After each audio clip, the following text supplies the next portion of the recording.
예, 오늘 말씀은 마라를 지나 엘림으로 라는 제목으로 말씀을 드리고자 합니다.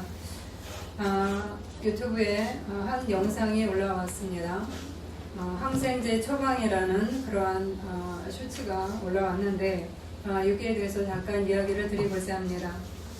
우리가 이제 어떤 감기나 병에 걸려서 병원에 갔을 때 의사가 항생제 처방을 할 때가 있습니다.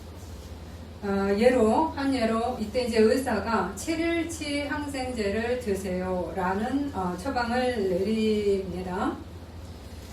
우리는 이제 약을 타서 약을 먹기 시작을 합니다. 그런데 3일 정도 먹으니까 좀 낫는 기분이 듭니다.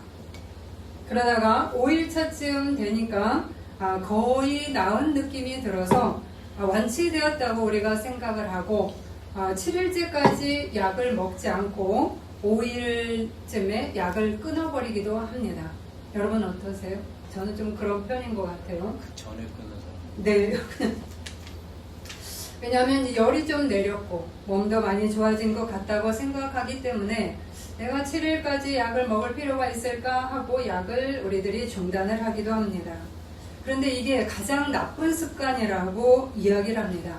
왜 그런가 하면 항생제를 먹으면 세균이 한꺼번에 죽는 게 아니기 때문이라고 합니다. 맨 처음에 약한 놈부터, 약한 균부터 순서대로 죽어나간다고 합니다.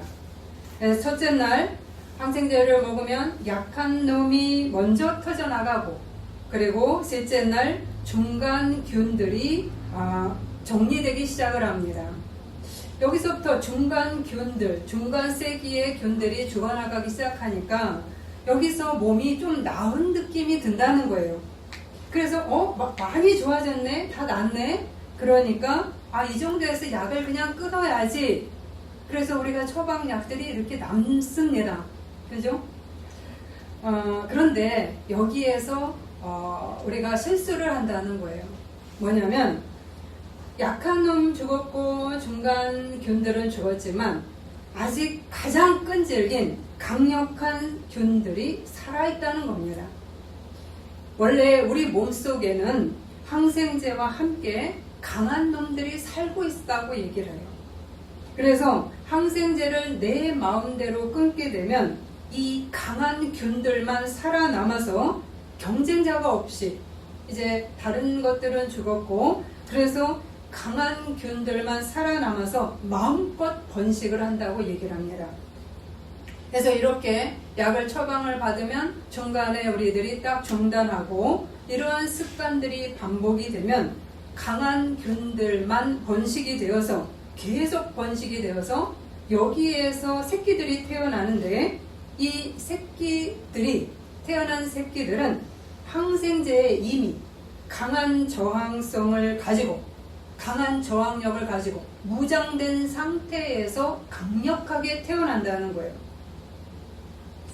그래서 다음에 우리들이 같은 병에 걸리고 감기에 걸리고 등등의 어떤 병이 다시 올라왔을 때 같은 약을 먹어도 잘 듣지 않게 된다. 그래서 더 강력한 항생제를 먹어야 된다라고 이야기를 합니다. 이렇게 해서 항생제 내성이 생기게 된다고 말합니다. 우리 몸속에 강하게 살아남은 균들은 우리 안에만 있는 게 아니라 다른 사람과 얘기할 때 이 균들이 또 전파가 되어서 그래서 약한 사람들은 빨리 병에 걸리게 된다고 이야기를 합니다. 그래서 우리들이 약을 처방받을 때 우리 마음대로 빨리 끊어도 안 되고, 그리고 너무 오래 먹어도 문제가 된다고 얘기합니다. 그래서 의사가 처방한 기일만큼 우리들이 먹으라는 그러한 조언을 하고 있습니다. 오늘부터 아마 우리들이 좀 약에 대한 자세가 달라지지 않았을까요? 네, 저희 아버님이 약을 처방받고 왔는데 본인이 이건 아닌 것 같아서 하나를 빼시고 막 드셨던 적이 있어요. 그랬더니 이제 병원의 의사가 가서 이제 말씀을 드렸더니 제가 이게 데이터가 나와야 되는데 이 약을 드시고서 어떻게 반응이 나오는지 데이터를 봐야 되는데 이게 마음대로 빼시면 이게 어떻게 되냐, 다시 시작해야 된다라고 얘기를 한 적이 있어요. 그래서 제가 아버지 의사 아닙니다. 아버지는 환자고 의사의 말을 들으시고 마음대로 빼지 마세요. 제가 이제 그런 조언을 드렸습니다. 우리도 저도 이제 얘기를 듣고 이게 약을 많이 안 먹는 게 좋은 것 같아갖고 중단을 했는데 의사가 나름 이유가 있어서 3일 처방하고 안 나면 다시 오세요. 그리고 또 약을 처방하고 이런 것들을 좀 귀담아 들어야 되지 않을까라는 생각을 했습니다. 그런데 이제 이러한 항생제 처방에 대한 모습이 우리의 모습과도 같습니다. 우리 인간에게는 우리 인간 모두 우리 안에는 5가지 종류가 우리 안에 들어 있습니다. 첫 번째는 뭐냐면 우리 안에는 건강한 좋은 부분들이 우리 안에 들어 있습니다. 이 건강한 좋은 부분이란 무엇이냐면 하나님의 형상, 그리고 사랑할 수 있는 능력, 선을 선택할 수 있는 능력이 우리 안에 장착되어 있습니다. 그것뿐만 아니라 우리에게는 육체의 질병이 있기도 하고요. 그리고 환경으로 인한 고통을 겪기도 합니다. 그래서 두 번째는 우리가 눈으로 보이는 내 육체와 관련된 환경의 문제들이 우리 안에 있습니다. 또 하나는 여러분이 마음의 상처들이 있지요. 저는 모든 사람들이 나름 다 있다고 봅니다. 그죠? 나름 우리 인생 살아갈 때 그냥 온실에서 살지 않기 때문에 우리에게는 다양한 마음의 상처를 받게 됩니다. 그러나 이 마음의 상처뿐 아니라 이 상처를 넘어서 우리가 이 상처를 방치해서 오래 두었을 때 고질화가 된 그러한 병들, 즉 상처가 죄악으로 변한 것들이 있습니다. 5번째는 본래의 죄성이 우리 안에 내재하고 있습니다. 우리는 태어날 때부터 죄성을 지닌 존재로 태어납니다. 아담 이후로. 이렇게 우리 마음속에는 5가지 좋은 것부터 시작해서 나쁜 최악의 것들까지 다 소유하고 있습니다. 나는 그렇지 않아. 나는 좋은 것들만 있어. 그렇지 않아요. 그건 내가 모르는 것뿐입니다. 그런데 우리는 이렇게 우리 마음속에 가지고 있는 그런 다양한 질병들과 다양한 균들과 그리고 여러 가지 문제들을 어떻게 처리하고 왔는가? 항생제 처방을 잠깐 하고 내성이 생긴 채로 두고 있지는 않은가? 질문해 볼 필요가 있습니다. 그래서 우리 몸과 마음이 우리 안에 더 강한 세균을 길러내고 강화되고 있지는 않은가? 우리는 질문할 필요가 있습니다. 오늘 말씀에서는 이러한 인간의 다양한 상태가 무엇인지 말해주고 있습니다. 그리고 여기에 대해서 하나님은 이런 우리를 치유하신다라고 말씀하십니다. 26절에 나는 너희를 치료하는 여호와임이라. 오늘 이 말씀이 무엇인지 구체적으로 살펴보고자 합니다.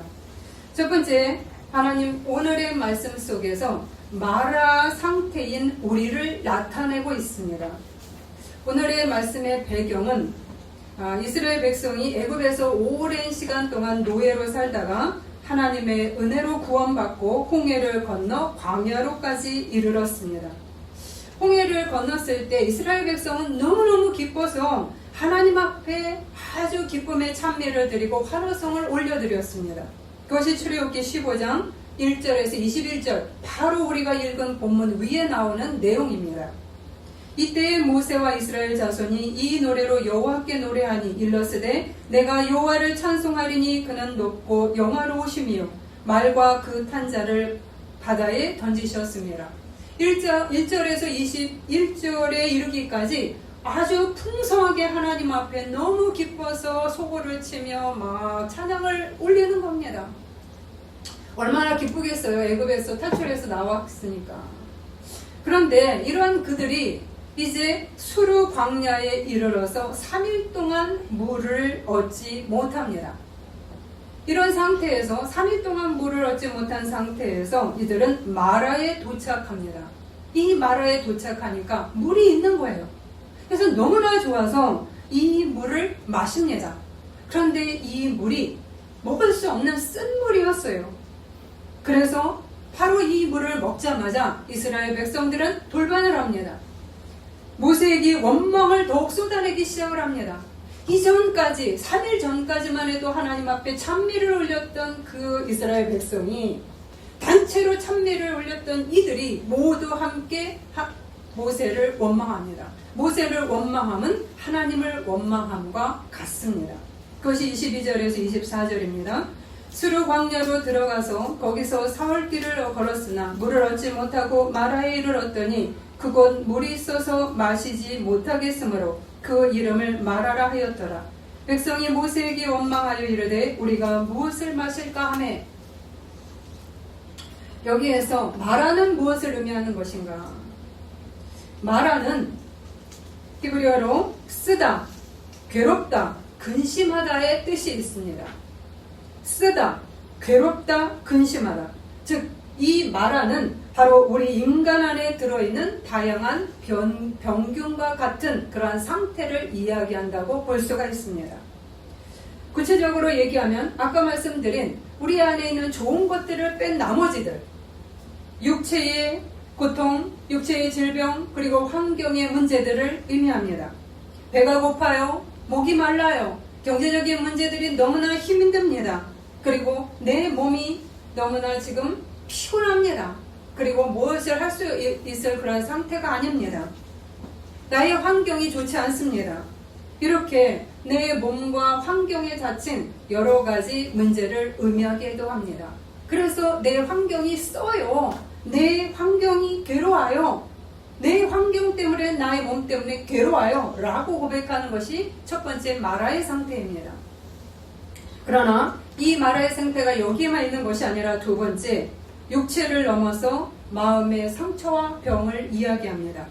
우리 마음속에는 나름 열등감이 있기도 하고 나름 두려움이 있기도 하고 불안이 작동하기도 합니다. 긴장과 그리고 내가 누구보다도 이렇게 떨어져 나갈까, 누구보다도 부족해서 내가 그들을 이기지 못할까 하는 다양한 염려들이 우리 안에 있습니다. 자존감이 낮은 그러한 모습도 우리 안에 있습니다. 아니면 자만과 교만의 모습으로 인해서 자기가 과시하고자 하는 그 과시 속에는 자기의 열등감이 동시에 존재할 수 있는 그러한 다양한 병들이 있습니다.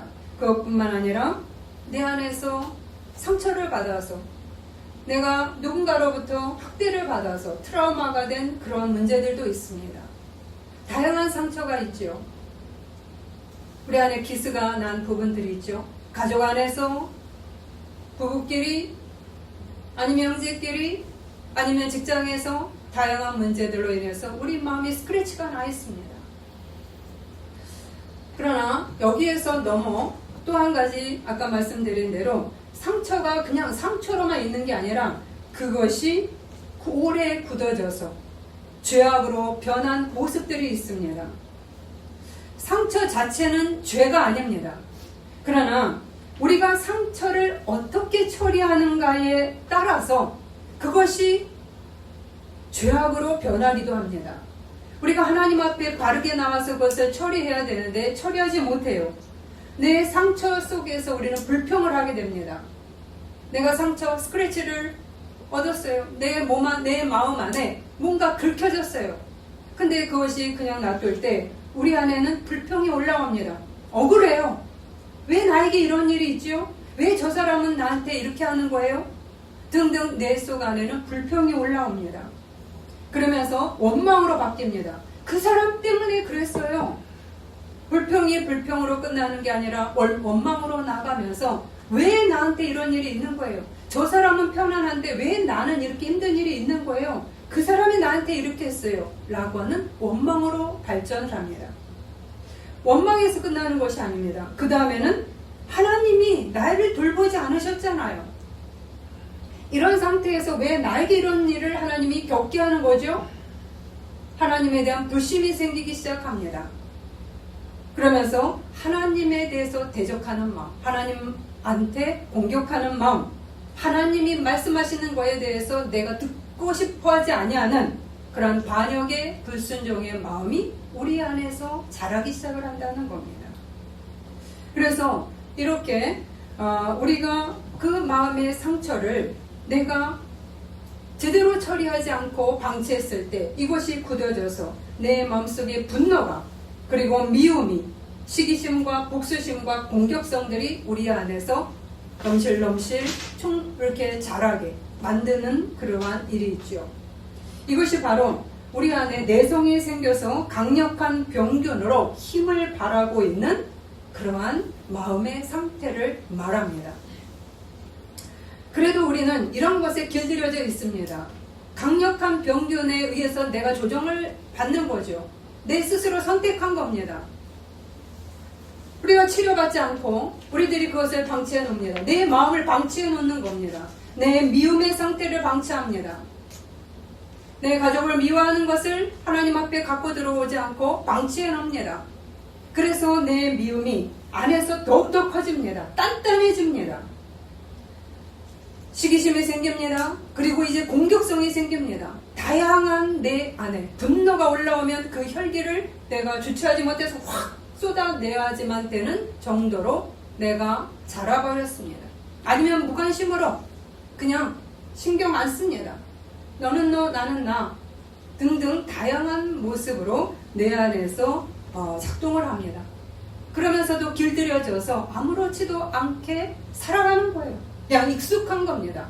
그것이 굳어지고 고착된 마음의 질병입니다.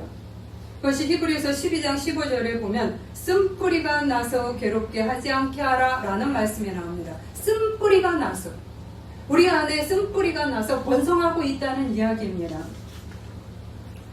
이렇게 상처가 죄악으로 변한 것, 그러나 이것만 있으면 좋은데 그러나 여기에 더 하나가 있죠. 우리 자체의 본성이 악하다는 겁니다. 우리는 죄인으로 태어났습니다. 하나님 없이는 우리가 이 죄에서 벗어날 수 없는 그러한 부분이죠. 아까 그 항생제에 대해서 나온 부분이 거기 내용이 이렇게 나옵니다. 우리 몸 안에는 원래부터 갖고 있는 강한 균이 있다. 이 표현을 보면서 우리 몸도 우리 안에 강한 균을 갖고 있다라고 얘기를 했을 때 무균 상태의 사람들이 아니다라고 했을 때 원죄를 얘기하는구나. 우리 안에는 태어날 때부터 원죄를 갖고 태어나지요. 그래서 로마서 3장 23절에 보면 모든 사람이 죄를 범하였음에 라고 나옵니다. 그래서 우리 마음속에 원죄의 가장 중심은 뭐냐? 하나님 중심의 삶이 아니에요. 나 중심, 자기 중심, 이기심, 이것이 힘을 발하고 있는 겁니다. 뭐든지 어떤 평가를 내리든 어떤 기준을 갖든 그것이 내 중심으로 행동하는 겁니다. 이러한 것은 그냥 뽑아져 나가지 않습니다. 하나님 앞에서 내가 훈련받고 하나님으로 인해서 자꾸만 거듭나지 않으면 주님 앞에서 맨 처음에 거듭나고 한 번 안 되죠. 우리들이 주님 앞에 자꾸만 돌아서는 이 훈련을 통해서 우리의 센터가 하나님으로 교정되는 겁니다. 아멘. 이렇게 우리 안에는 내 중심적인 그러한 마음, 이것들이 아주 힘을 발하고 있습니다. 이것이 모두 마라의 상태라는 겁니다. 여러분 어떠세요? 여러분 모두에게 다 들어있죠? 나름 다 들어있습니다. 아무리 내가 착하게 살아도 우리 안에는 마라의 상태가 있습니다. 제가 예수님 처음 믿었을 때 저는 그냥 착하게 산 줄 알았습니다. 그러나 하나님이 저가 죄인이라는 것을 계속해서 예수를 믿자마자 저한테 들고 들어오셨어요. 맨 처음에는 이해가 안 됐습니다. 내가 왜 인사 잘하는데 그런데 제 모습을 보니까 내 안에서 이렇게 판단하고 이렇게 내 중심으로 가는 그런 부분들이 있음을 보게 된 거예요. 그래서 하나님 앞에 기도하면서 그 부분들을 고쳐달라는 기도를 하게 되는 거죠. 하나님이 왜 그러셨을까요? 하나님의 은혜로 저를 붙들기 위해서 그 작업을 맨 처음에 들어간 겁니다. 이렇게 우리 안에는 마라의 상태들이 다양하게 존재합니다. 이스라엘 백성들도 마찬가지였습니다. 육신의 궁핍을 참아내지 못해서 불평을 쏟아냅니다. 금방 하나님을 찬양하다가 금방 나 안에서 조금 손해가 나는 것이 왔을 때는 불평을 참아내지 못하는 겁니다. 오히려 이전에 베풀어 주신 홍해 기적에 대해서 언제 잊어버렸는가 건망증 환자처럼 그냥 금세 기억이 안 납니다. 지금 내가 목이 말라요. 지금 배가 고파요. 지금 가난해요. 내 현실의 그 불만족인 고통만을 바라보고 계속 불평과 원망을 쏟아내고 있습니다. 당장의 불편함 때문에 그토록 하나님께서 나에게 은혜를 주시고 내가 감히 행할 수 없는 것들을 하나님 행하신 것에 대해서는 하나도 기억을 하지 못하고 있는 것입니다. 그리고 단지 지금의 고통을 해결해 주세요 라고 울부짖고 있는 겁니다. 우리의 모습 아닐까요?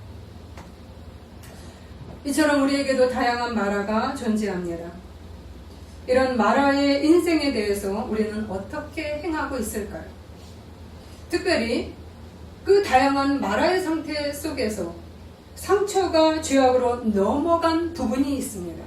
아까 말씀드린 대로 내성이 강해진 그러한 나의 상처, 그것이 죄악으로 변질된 그러한 부분들, 그래서 내 안에 더 내성이 강한 균으로 작동하고 있음에도 불구하고 내가 거기에 길들여져 사는 그 부분, 이 부분에 대해서 나는 지금 인식하고 있는가? 라고 하는 점입니다.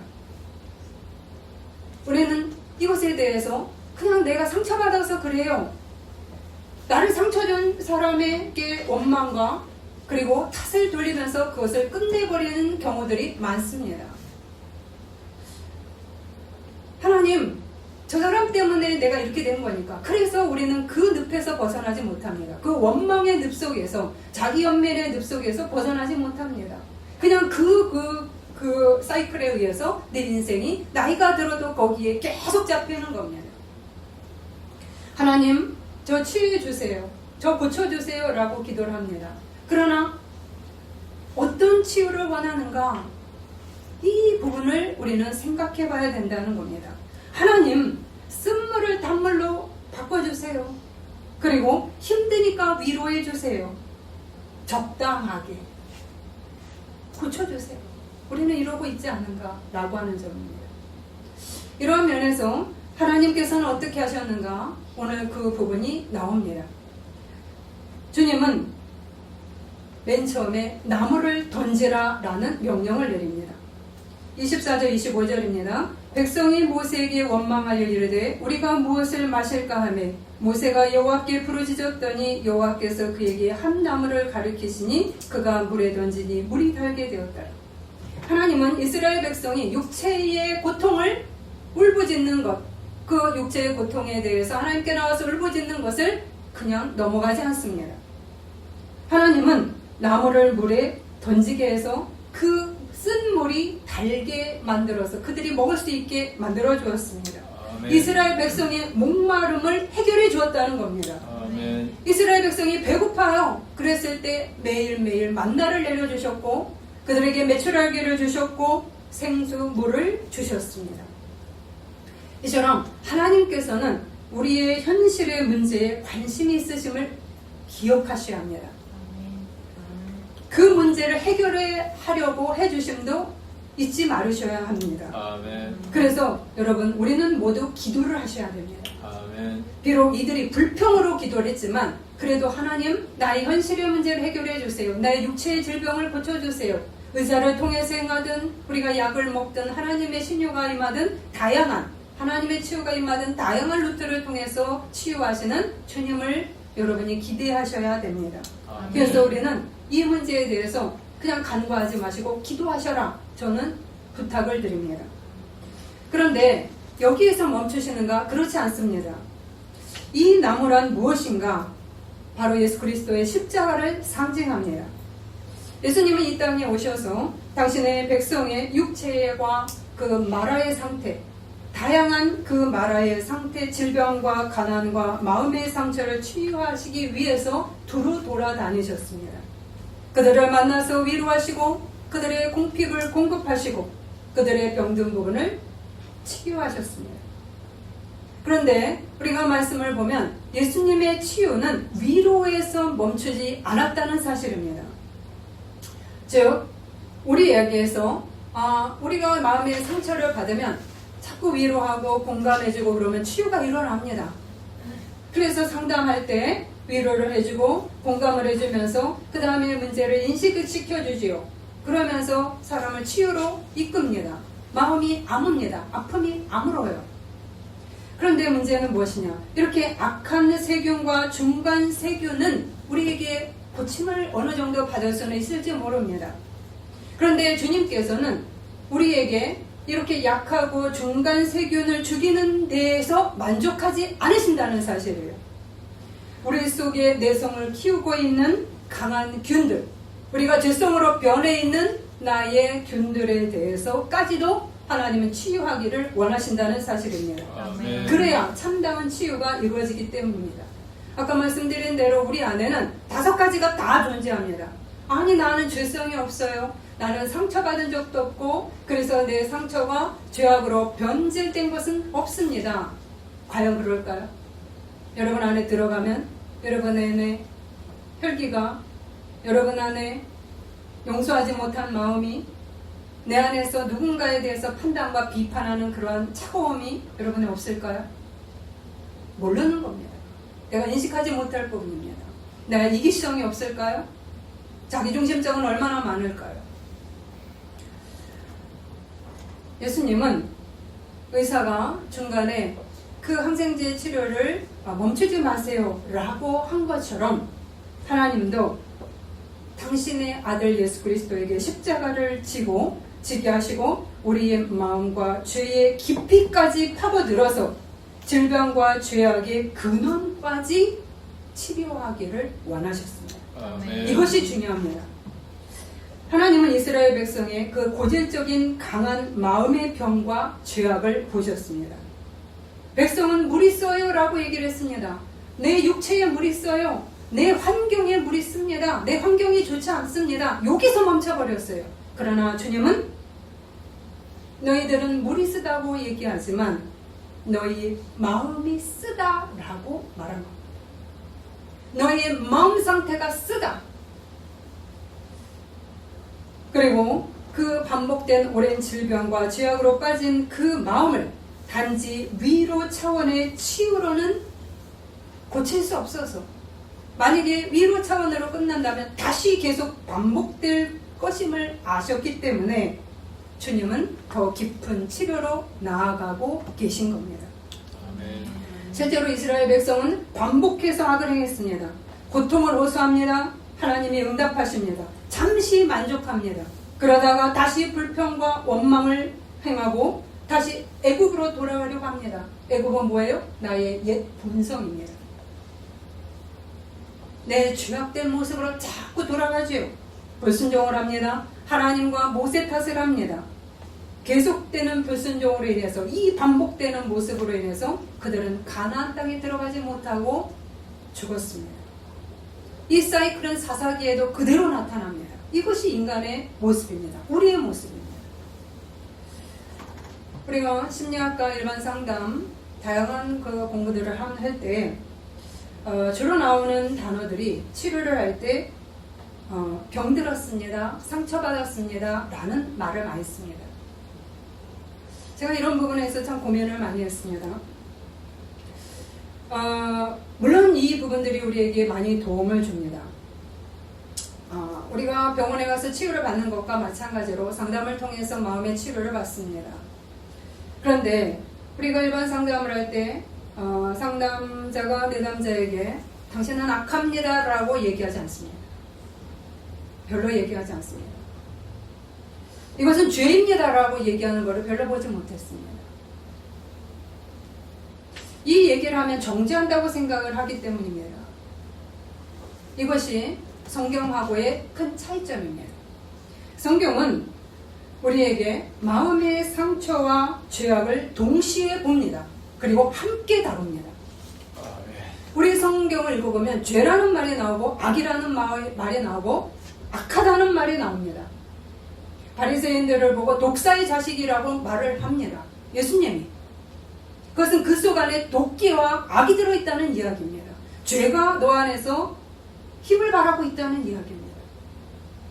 그러면 우리가 예수님께서 이 말을 했었을 때 우리를 정죄해서 얘기하는 것일까요? 우리를 죽이기 위해서 하신 것일까요? 아니죠. 우리의 근원까지 들어가셔서 그것을 뜯어내기 위해서 하는 겁니다. 아멘. 우리는 상처를 받은 존재이기도 하지만 죄를 짓는 존재로 보기도 하시는 겁니다. 그래서 우리의 상처받은 마음이 왜곡된 생각을 낳고 악한 행동으로 표출되어 나오고 그것에 길들여져 있음을 주님은 간파하고 계신 겁니다. 아멘. 우리의 타고난 죄성도 마찬가지입니다. 그러기에 십자가 치유는 단지 위로에 그치지 않습니다. 아멘.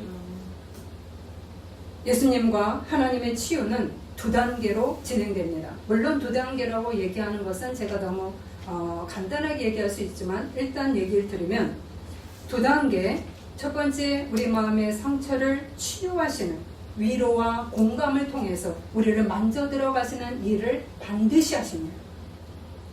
그래서 우리 안에 두려움과 거절감과 다양한 심리적인 문제에 대해서 주님이 가까이 다가셔서 너희가 많이 힘들었구나. 너 고생했구나.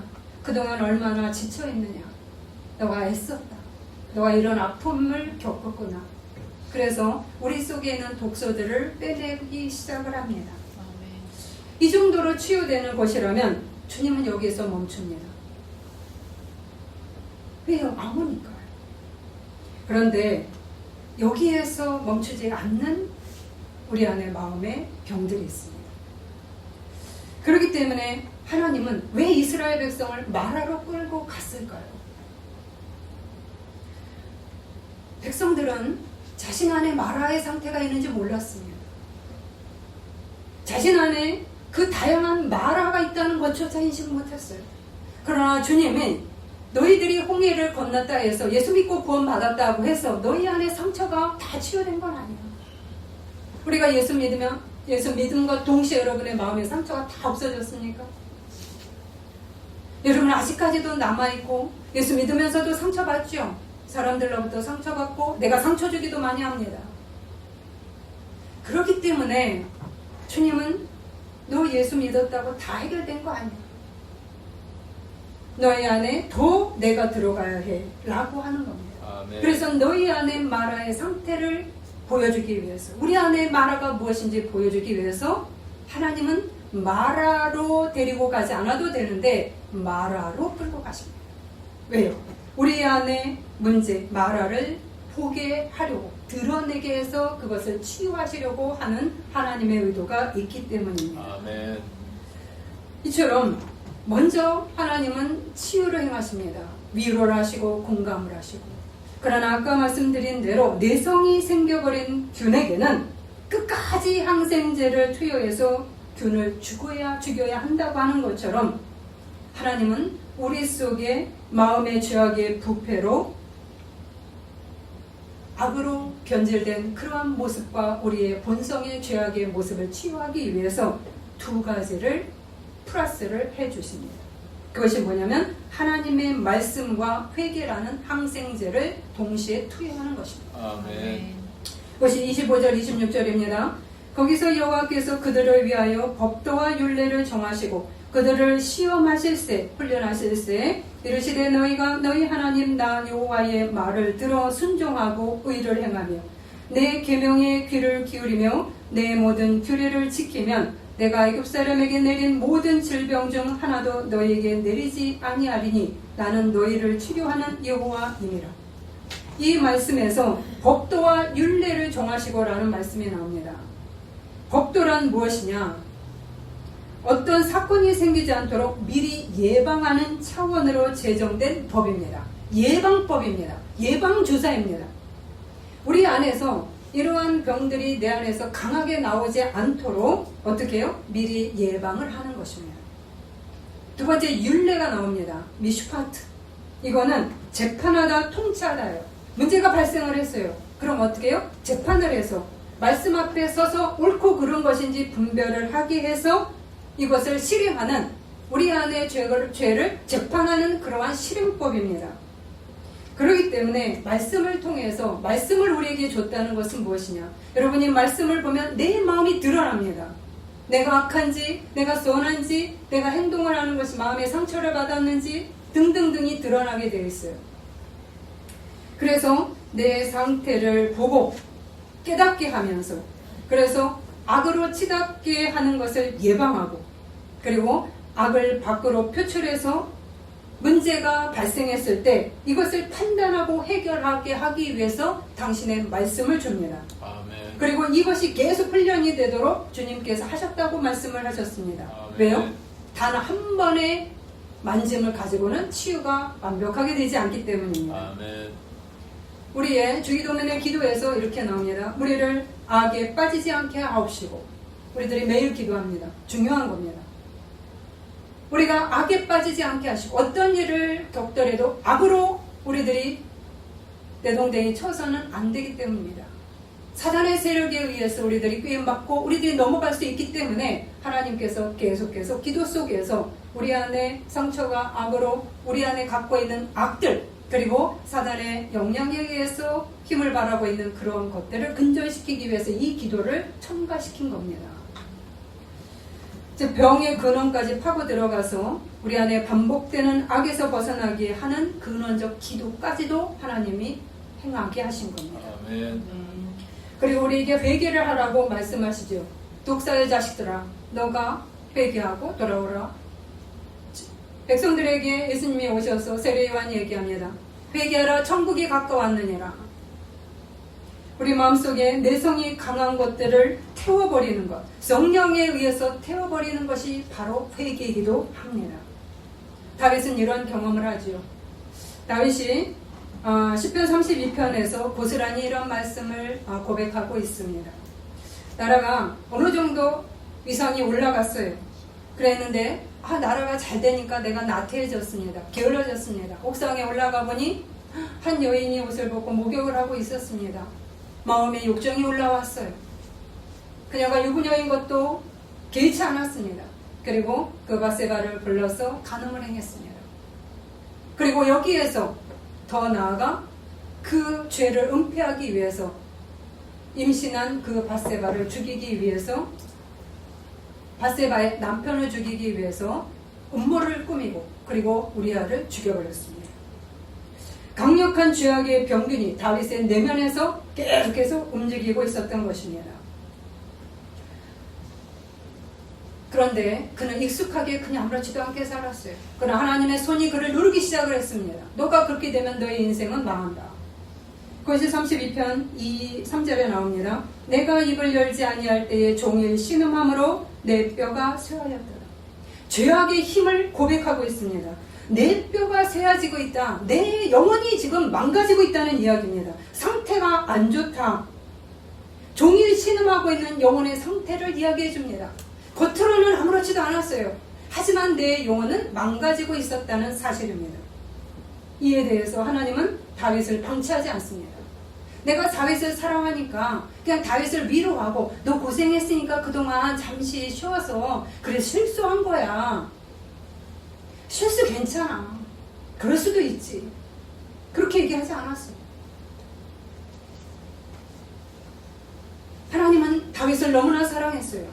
그렇기 때문에 그에게 강력한 하나님의 말씀을 보냅니다. 나단을 보내서 그에게 회개를 촉구합니다. 이것이 다윗을 살리는 항생제이자 치료제였습니다. 이 하나님의 말씀에 지적을 받고, 그리고 그가 그것을 받아들였을 때 그는 새살이 나기 시작을 했습니다. 그 안에 깊숙이 파고들어있던 그 병균들이 죽어가기 시작을 했습니다.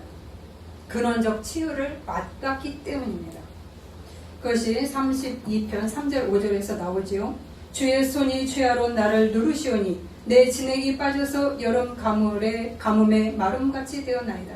내가 이르기를 내 허물을 여호와께 자복하리라 하고 주께 내 죄를 아뢰고 내 죄악을 숨기지 아니하였더니 곧 주께서 내 죄악을 사하셨나이다. 허물의 사함을 받고 자신의 죄가 가려진 자는 복이 있도다. 그의 죄악의 병균이 그를 무너뜨리고 있었습니다.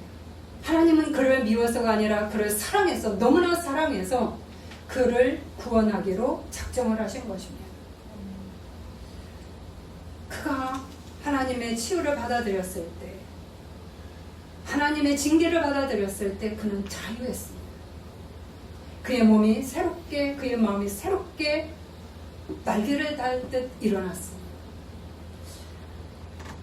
이게 바로 우리 안의 상처, 그리고 상처가 죄악으로 변한 모습, 그리고 우리 안에 갖고 있는 죄성이라는 그러한 것에 대해서 하나님이 보이시는 반응입니다.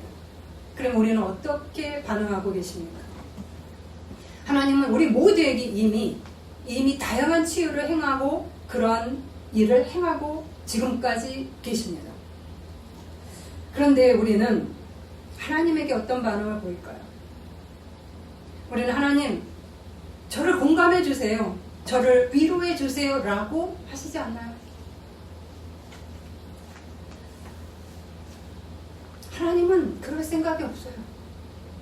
위로해서 멈출 것은 위로해서 멈춥니다. 하나님. 그러나 네가 여기에서 위로만 받기를 원한다면 너는 더 강해질 거야. 네 속 안의 독소는 더 강해질 거야. 라고 주님 오히려 걱정하십니다. 상담을 하다가 그런 경우들을 보죠. 제 편에 들어줘 주세요. 제 말만 그냥 다 인정해 주세요. 저를 위로해 주세요. 참 고민스럽습니다. 그것이 맨 처음엔 듣기 싫죠. 그래서 상담을 하다 말니다. 힘들었어요. 직면하기 힘든 거죠. 계속 달래주세요. 계속 이해만 해주세요. 근데 나이가 점점 들어갑니다. 점점 더 자기중심적이 되어갑니다. 점점 폐쇄적이 되고 내 중심으로 보는 눈은 강해지고 그리고 남을 조종하는 그런 단계까지 간다면 그건 치유가 아니라 병을 더 길러버린 셈이 됩니다.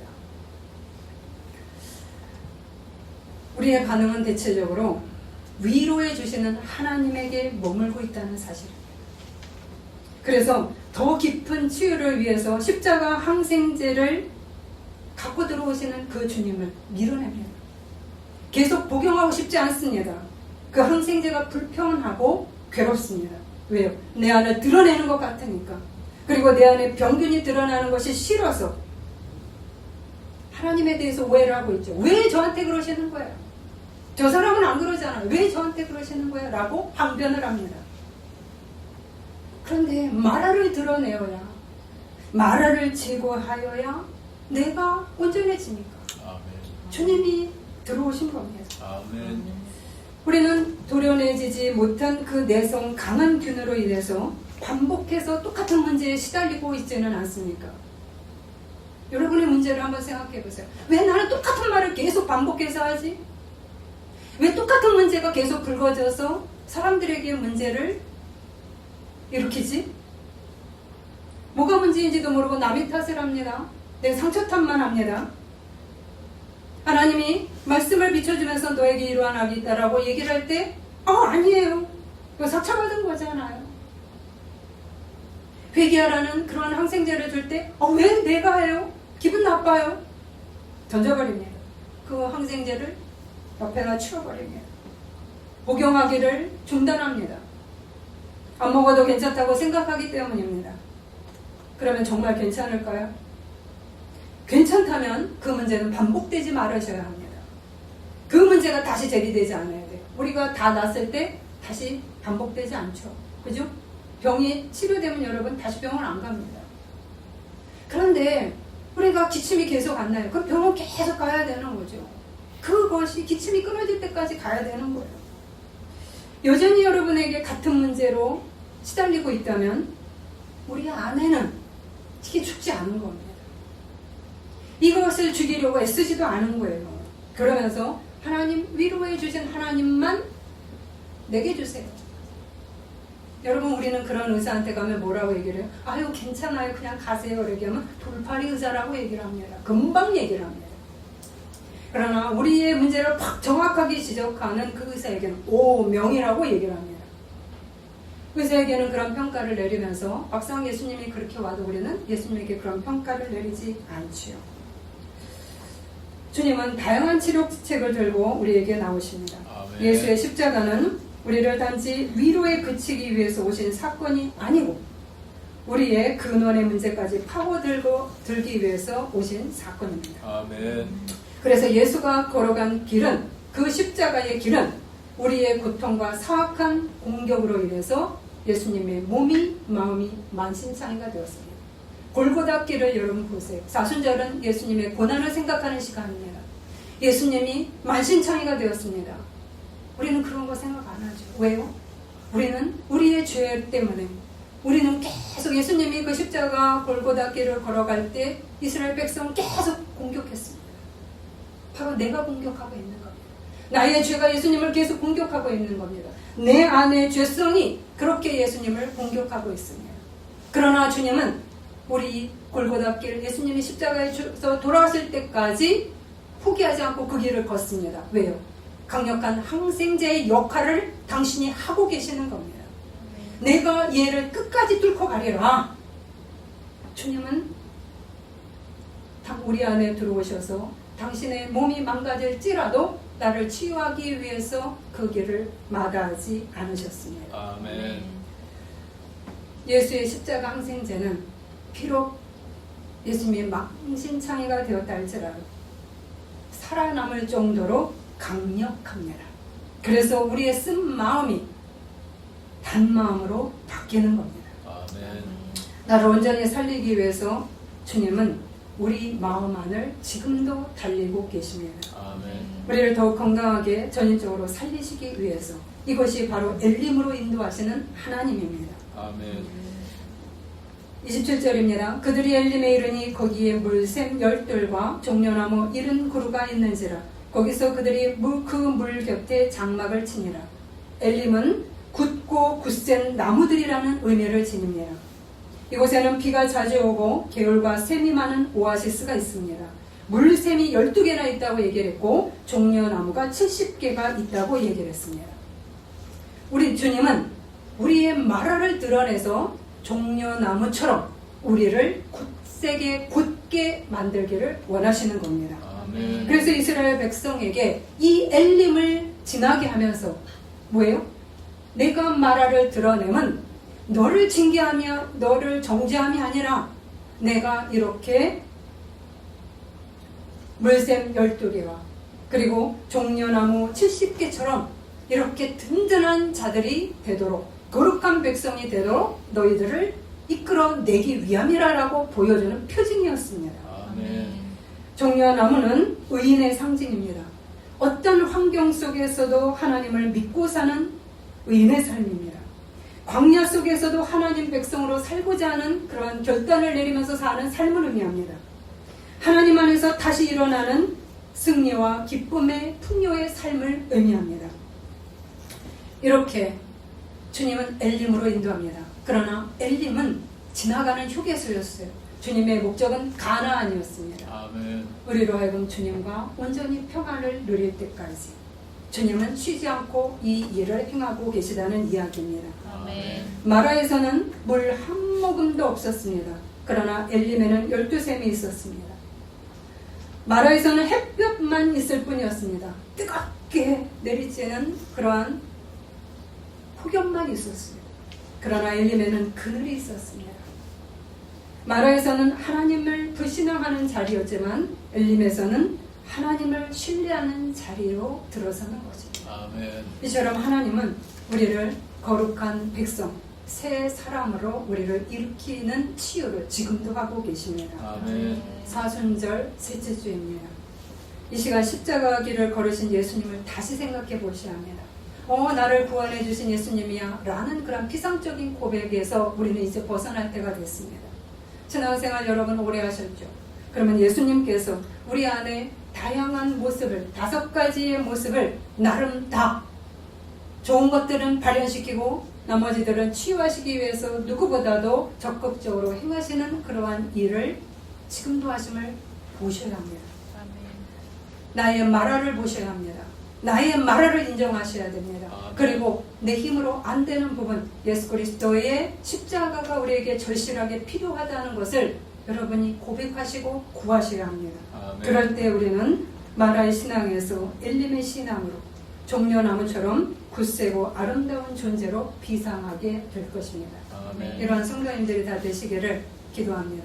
네, 기도하시겠습니다. 나는 너희를 치료하는 여호와이시라. 여호와 라파 하나님, 우리 안에는 다양한 것들이 들어있음을 봅니다. 하나님이 주신 좋은 부분이 여전히 남아있음도 깨닫게 해주시니 감사합니다. 그러나 우리는 마라의 마음이 있음을 고백합니다. 마음의 상처, 죄로 굳어진 상처, 죄성, 다양한 문제들로 우리들이 괴로움을 당하기도 하고 길들여져 아무렇지도 않게 살고 있기도 합니다. 그러나 하나님은 이러한 우리를 단순한 위로에서 그치는 치유가 아닌 우리의 근원까지 들어가 마라에서 열림으로 더 나아가 가나안으로 인도하심에 감사를 드립니다.